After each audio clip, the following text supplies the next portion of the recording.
अभी जो हम लोग सीखेंगे वह सीखेंगे कि रासायनिक समीकरण को बैलेंस क्यों करेंगे, रासायनिक समीकरण को संतुलित कैसे किया जाता है, क्यों करते हैं, क्या कारण है इसका। तो उसको सीखते हैं। सबसे पहले एक बेसिक सा एग्जाम्पल लेते हैं हम लोग, तब उसके बाद फिर सीखा जाएगा। ठीक है बच्चों, तो समझना है सिर्फ, अभी आप समझिए, उसके बाद फिर आप लोग क्या कीजिए, बुक रीड कीजिए। बुक रीड करने में कोई दिक्कत होता है तो आप हमसे पूछ सकते हो। ठीक है, तो जो आपका जो अभी पहला जो टॉपिक है वह टॉपिक है, अगर किसी बच्चों को अब चाहिए कि अगर नोट चाहिए तो हमको बोल सकते हैं, हम नोट बना के धीरे धीरे प्रोवाइड करते जाएंगे, लेकिन उसमें थोड़ा सा टाइम लगेगा। बट अभी समझ सकते हो तो डेली देखिए तो वो ज़्यादा बेटर रहेगा। ठीक है बच्चों, तो रासायनिक समीकरण को संतुलित क्यों करते हैं ना, सबसे पहली बात, रासायनिक समीकरण को संतुलित क्यों करेंगे, क्या कारण है।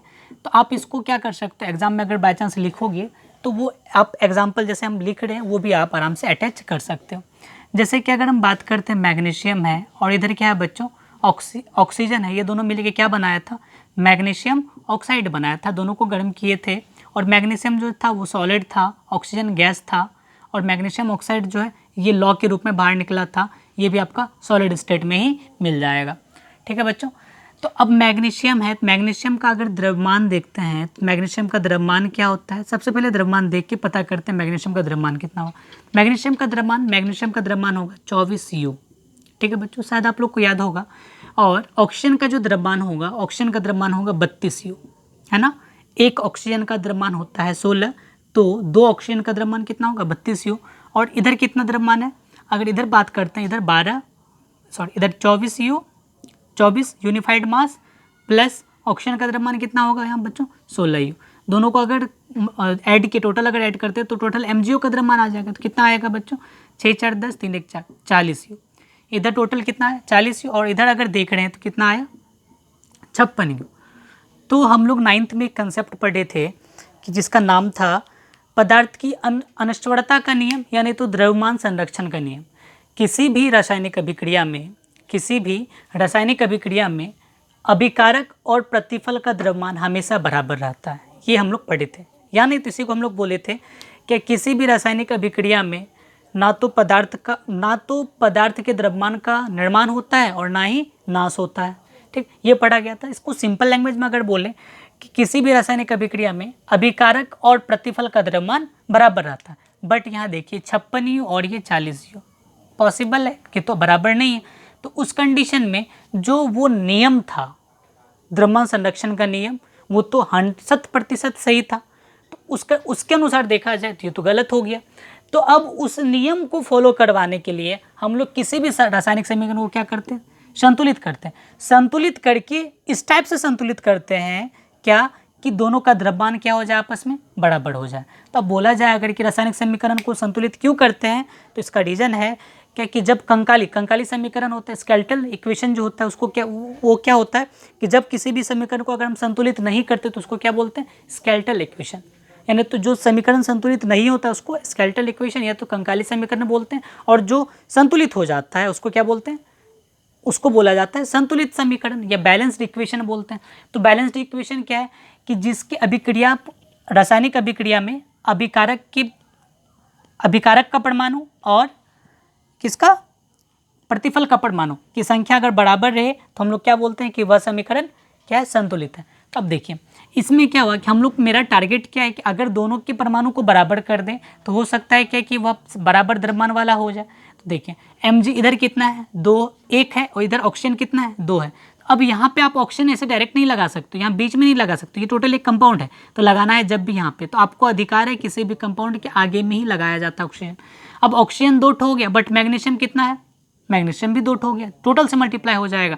ऑक्सीजन तो 2 हो गया, मैग्नीशियम भी 2 है, तो अब मैग्नीशियम में क्या लगा देंगे 2। अब अगर हम लोग इसका द्रव्यमान लिखते हैं तो अब देखिए क्या इंप्रूवमेंट आ रहा है।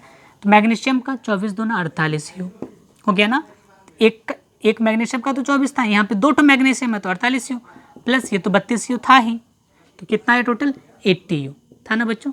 ये टोटल कितना था 40 यू, इधर 40 यू था ही, इसमें 2 से मल्टीप्लाई हो गया तो कितना आ गया 80 यू। यानी कि समीकरण को जब बैलेंस किया तो बैलेंस कैसे हुआ, इधर भी Mg 2 यानी परमाणु कितना, इधर भी 2 इधर भी Mg यानी परमाणु 2 इधर ऑक्सीजन 2 इधर भी ऑक्सीजन कितना हो गया 2 हो गया। तो ये जो कंडीशन हुआ क्या किए कि किसी भी रासायनिक अभिक्रिया जिसमें कि अभिकारक और प्रतिफल के परमाणु बराबर हो, संतुलित रासायनिक समीकरण।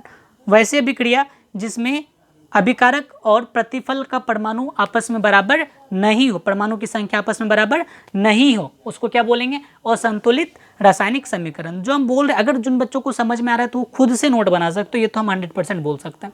ठीक है बच्चों, तो यहाँ पे हम लोग क्या किए, द्रव्यमान संरक्षण के नियम को अप्लाई करने के लिए यहाँ पे हम लोग क्या करते हैं, किसी भी रासायनिक समीकरण को क्या किया जाता है, संतुलित किया जाता है। तो कुछ बच्चों को ये हार्ड लगता है कि कैसे करेंगे, क्या नहीं करेंगे।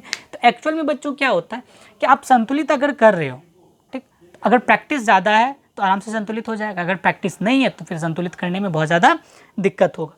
तो हम लोग इसी टाइप का कुछ एग्जाम्पल लेते हैं और देखते हैं क्या संतुलित है या नहीं है। तो मिटा देते हैं इसको और संतुलित करते हैं। संतुलित जो करेंगे, जो बैलेंस्ड करेंगे, उसका तरीका बहुत सारा है। तो हम जो आपको बेसिक तरीका है जिसको हम लोग क्या बोलते हैं, हीट एंड ट्रायल मेथड, क्या बोलते हैं उसको, heat and trial method, heat and trial method. Heat and trial method को ही क्या बोलते हैं, अनुमान विधि। अनुमान विधि मतलब कि आपको देख के अनुमान लगाना होता है और आगे पीछे उसको कन्वर्ट करना होता है। चलिए देखते हैं। एक एग्जांपल है आपका, Zn है और कोई एक कंपाउंड ले लेते हैं, मान के चलिए HCl है ना, ये दोनों रिएक्ट करके क्या बनाएगा, ZnCl। अभी आप ये मत सोचो कि ये हो कैसे रहा है, सिर्फ अभी इतना माइंड में रखो कि हमको सिर्फ बैलेंस करना और कुछ नहीं, हमको सिर्फ क्या करना है, बैलेंस करना है। प्लस H2 गैस बना रहा है, ये कैसे हो रहा है ये दिमाग मत लगाइए, सिर्फ आपको क्या करना है, अभी बैलेंस करना है। ठीक है बच्चों, तो इधर क्या है, Zn है, इधर H है और इधर Cl है। ठीक, इधर भी Zn है, इधर H है और इधर Cl है। तो Zn की संख्या इधर कितनी है, 1, H की संख्या कितनी है, 1, Cl की संख्या कितनी है, 1। इधर Zn की संख्या कितनी है, 1, H की संख्या कितनी है, 2, Cl की संख्या कितनी है, 2। कोई दिक्कत बच्चों? तो अब देखिए कि Cl यहाँ पे 1 है, 2 है, तो यहाँ पे 2 से मल्टीप्लाई कर दी। अगर 2 से मल्टीप्लाई करेंगे तो Cl 2 हो गया। यहाँ पे H है, इधर भी 2 से मल्टीप्लाई कर दी तो 2 हो गया। तो अब H में कितना से मल्टीप्लाई किए, 2 से, Cl में भी 2 से मल्टीप्लाई किए। तो अभी ऐसा नहीं कि यहाँ 2 लिख देंगे, सिंपल से यहाँ पे 2 लिख दीजिए। जब आपको अधिकार सिर्फ आगे में स्टोइकोमेट्रिक कोएफिशिएंट बोलते हैं इसको। HCl के आगे 2 लगाएंगे तो H 2 हो गया और Cl भी कितना हो गया बच्चों, 2। तो इस टाइप से क्या हुआ, Zn भी 1, H भी 2, Cl भी 2 करके दोनों क्या हो गया, आपस में बराबर हो गया। ठीक है बच्चों, तो ये तो आपका था बेसिक सा। ठीक है, तो चलिए, तो ये किसका साइन है, जब भी हम एरो ऊपर दे दें, एरो अगर ऊपर दे दें तो इसका मतलब हो गया गैस निकल रहा है, गैस निकल रहा है, समझे बच्चों। और अगर हम एरो नीचे कर दें तो वहाँ पे अवक्षेप बन रहा है। अवक्षेप क्या होता है, ऐसा पदार्थ, रासायनिक अभिक्रिया के फलस्वरूप ऐसा पदार्थ जो कि क्या हो, अभिक्रिया में ठोस रूप में पानी में जो विलयन है, विलयन में तैरता रहे, ठोस रूप में अगर उपस्थित रहता है तो उसको क्या बोलते हैं हम लोग, अवक्षेप बोलते हैं। तो इसको इंग्लिश में क्या बोला जाता है, प्रिसिपिटेट बोला जाता है। ठीक है बच्चों, तो अब ZnCl2 ये आपका एक एग्जाम्पल हो गया। उसी टाइप से अगर हम बात करते हैं Na प्लस BaSO4, अगर ये दोनों रिएक्ट करेगा तो क्या बनाएगा, पहले देख लेते हैं इसको। तो Na जो है इसके साथ अभिक्रिया करके Na2SO4। हम बार बार बोल रहे हैं कि आपको अभी ये दिमाग नहीं लगाना है कि ये रिएक्शन हो कैसे रहा है, सिर्फ आपको अभी टारगेट क्या है कि आपको सीखना है कि ये बैलेंस कैसे करते हैं हम लोग, समझे बच्चे। तो इसको बनाएंगे BaCl2। तो चलिए अब इसको देखते हैं कैसे बैलेंस होगा। इधर Na कितना है, थोड़ा सा दिमाग लगाना, Na कितना है यहाँ पे 1 है और इधर Na कितना है, 2 है। तो इधर 2 Na है और इधर कितना है, 1 Na है। तो उस कंडीशन में यहाँ पे 2 लगा दीजिए। अब देखिए, अब फिर से चेक करना है, बार बार चेक करते रहना आपको। Na कितना, 2, इधर भी Na 2, Cl भी 2 हो गया क्योंकि सबसे मल्टीप्लाई हो जाएगा, Cl भी 2, तो Cl भी यहाँ कितना हो गया, 2। बेरियम 1 है, बेरियम 1 है। SO4 कितना है, 1, S कितना, 1, S 1, O कितना है, 4, इधर भी O कितना है, 4। तो हो गया बैलेंस आपका टोटल। ठीक है, उसी टाइप से अगर और एक क्वेश्चन ले लेते हैं हम लोग कि पोटेशियम प्लस ऑक्सीजन, तो ये बनाएगा K2O। उसी टाइप से हाइड्रोजन और ऑक्सीजन ये बनाएगा H2O। उसी प्रकार अगर बात करते हैं CH4 प्लस O2, ये बनाएगा CO2 प्लस H2O। उसी प्रकार अगर लेते हैं सोडियम प्लस ऑक्सीजन, पहले हम बेसिक बता रहे हैं आपको, ठीक, उसके बाद फिर हम लोग चलेंगे लंबे पे। तो Na2, तो इसको बैलेंस करते हैं। चलिए, तो सबसे पहला ये पोटेशियम है ना, पोटेशियम इधर कितना है, 2, तो इधर कितना है, 1। तो पहले इसको कहिए, पेंसिल से पहले करना, ठीक है बच्चों। पोटेशियम कितना है, ऑक्सीजन कितना है, 2, इधर ऑक्सीजन कितना है, 1। तो तब तो बराबर नहीं, ऑक्सीजन को बराबर करना पड़ेगा पहले। तो ऑक्सीजन को बराबर कर लिया, तो ऑक्सीजन 2 ठो हो गया, ऑक्सीजन 2 ठो हो गया। बट पोटेशियम क्या हो, यहाँ से ऐसे मल्टीप्लाई होता है हमेशा। पोटेशियम कितना होगा, 2 दूना 4 पोटेशियम, तो इधर तो 2 ठो है, तो इसको मिटा के क्या लिखना पड़ेगा आपको, 4। अब चेक करो फिर से, स्टार्टिंग में दिक्कत होगा बट धीरे धीरे सीख जाओगे। पोटेशियम 4, पोटेशियम 2 दूना 4, ऑक्सीजन 2, ऑक्सीजन यहाँ पे भी 2, तो दोनों बराबर। एक मेथड है जो बड़ा बड़ा इक्वेशन अगर रहेगा बहुत बड़ा बड़ा, उसके लिए हम आपको एक मेथड बता देंगे। तो सबसे पहले आपको ये सीखना पड़ेगा, ये कंपलसरी है, समझे बच्चों। तो उसके लिए मेथड होगा ABCD वाला मेथड, तो वो बहुत ज़्यादा हेल्पफुल होगा आपके लोगों के लिए। H कितना है यहाँ पे 2, इधर भी H 2 ठो है, ऑक्सीजन कितना है 2, इधर ऑक्सीजन कितना है बच्चों 1, तो यहाँ पे 2 करना पड़ेगा। 2 करेंगे तो ऑक्सीजन तो 2 हो गया, बट हाइड्रोजन कितना हो गया 4, यहाँ पे तो 2 हाइड्रोजन है, तो यहाँ पे क्या लगा दिया 2, 2 दूना 4, 4 हाइड्रोजन, 4 हाइड्रोजन, ऑक्सीजन 2, इधर भी ऑक्सीजन कितना हो गया, तो CH4O वाला है। तो इसको कैसे करोगे, दिमाग लगाते हैं थोड़ा सा। कार्बन कितना है 1, इधर भी कार्बन 1, हाइड्रोजन कितना है 4, हाइड्रोजन इधर कितना है 2। अब क्या किया जाए, तो हाइड्रोजन को बनाते हैं हम लोग 2, 4 हाइड्रोजन, 2 दूना 4 हाइड्रोजन। चलो हाइड्रोजन क्लियर हो गया। अब ऑक्सीजन काउंट करते हैं, इधर ऑक्सीजन कितना है 2 ऑक्सीजन है, 2 2 4 ऑक्सीजन हुआ, तो यहाँ पे कितना ऑक्सीजन है मात्र 2 ऑक्सीजन है, तो यहाँ पे लगा दिए 2, 2 दूना 4। तो अब एक बार काउंट कर लेते हैं अच्छी तरह से। कार्बन 1, हाइड्रोजन 4, हाइड्रोजन 2 दूना 4 हाइड्रोजन, ऑक्सीजन 4, ऑक्सीजन ये 2 ठो ऑक्सीजन हो गया, यहाँ पे देखो ये 2 मतलब हो गया कंपाउंड में ना वो मल्टीप्लाई हो रहा है, तो 2 ये टोटल हो गया, तो 2 2 2, तो 2 ऑक्सीजन इधर हुआ 2। अब प्रतिफल में कितना ऑक्सीजन टोटल, तो 2 यहाँ 2 2 2 2 कितना हो गया 4 ऑक्सीजन, इधर कितना ऑक्सीजन 4 ऑक्सीजन, तो ये भी आपका क्या होगा बैलेंस हो गया।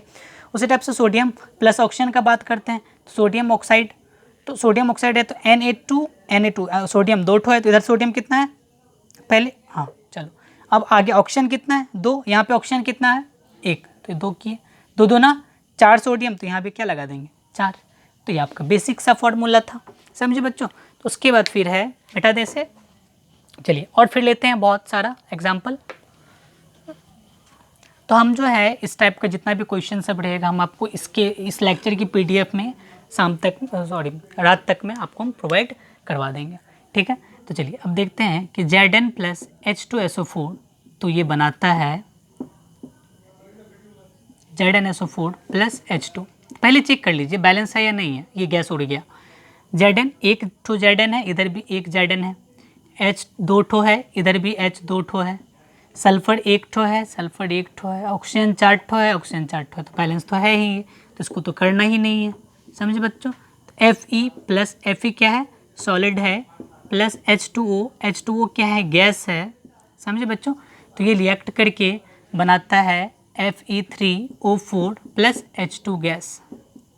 तो बताइए इसको बैलेंस करना, तो बैलेंस कैसे करोगे देख लो कि Fe कितना है यहाँ पे, कितना Fe है 1 Fe, इधर Fe कितना है 3 ठो, हाँ लगा दिए 3, पेंसिल से पहले करना, ठीक है बच्चों। 3 Fe, इधर भी 3 Fe, ऑक्सीजन कितना है 4, यहाँ पे ऑक्सीजन कितना है 1, तो यहाँ पे लगा दो 4, 4 ऑक्सीजन 4 ऑक्सीजन हो गया। अब हाइड्रोजन कितना हो गया 4 2 जा 8 हाइड्रोजन, तो यहाँ पे क्या लगाना पड़ेगा 4 2 जा 8 हाइड्रोजन। अब एक बार चेक कर लो तो Fe 3 ठो, इधर भी Fe 3 ठो, इधर ऑक्सीजन कितना 4 2 8 हाइड्रोजन, इधर 4 2 8 हाइड्रोजन, 4 ऑक्सीजन, इधर भी ऑक्सीजन कितना हो गया 4, तो ये हो गया बैलेंस आपका, ठीक है बच्चों। तो ये आपका बेसिक सा क्वेश्चन हो, ठीक है बच्चों। तो अब फिर लेते हैं हम लोग magnesium plus Na, magnesium plus NaCl, नहीं ये ज़्यादा बेटर नहीं हुआ, Mg प्लस HCl, तो क्या हो जाएगा MgCl प्लस H2। तो चलिए इसको देखते हैं, अगर हम Mg कितना 1, Mg कितना 1, H कितना 2, H 1 है, इधर H 2 ठो है, तो आगे लगा दिए 2 2H Cl 2 ठो, तो Cl 2 ठो, ये तो पहले से ही बैलेंस हो गया।